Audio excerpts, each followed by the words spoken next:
It is very necessary to maintain balance in stretching of muscles. आसनों के दौरान कभी कभी मांसपेशियों में स्ट्रेचेस होता है तो कभी कभी मांसपेशियां सिकुड़ती है, कॉन्ट्रैक्शन होता है मांसपेशियों में।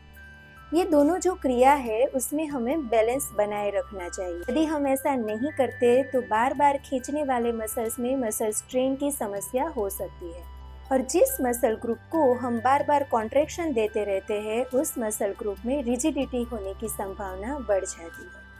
तो फ्रेंड्स, ऐसा ना हो इसलिए हमें अपने आसनों की जो अरेंजमेंट है वो ऐसे करनी है कि जिससे हमारे मसल्स को ये खिंचाव और ये जो मुड़ाव या फिर कॉन्ट्रैक्शन होता है वो समान रूप से मिलता रहे, और हमारे मसल्स की जो फ्लेक्सिबिलिटी है वो बरकरार रहे और बढ़ती जाए। इसी बात को ध्यान में रखते हुए पूरक आसना यानी कि कॉम्प्लीमेंट्री पोस्चर्स की डिज़ाइन की गई है। पूरक आसना या कॉम्प्लीमेंट्री पोस्चर्स में ऐसे दो आसनों का कॉम्बिनेशन होता है जिसमें एक आसन में यदि हम मांसपेशी को कॉन्ट्रैक्शन देते हैं तो दूसरे आसन में उसी मांसपेशी को हम खींचते हैं या तो फिर उसे स्ट्रेच करते हैं, जिसकी वजह से मांसपेशियों की ये जो क्रियाएं होती है उसमें बैलेंस बना रहता है और हम मसल डैमेज से बच जाते हैं। पूरक आसना को आप अपनी ओर से डिज़ाइन कर सकते हैं।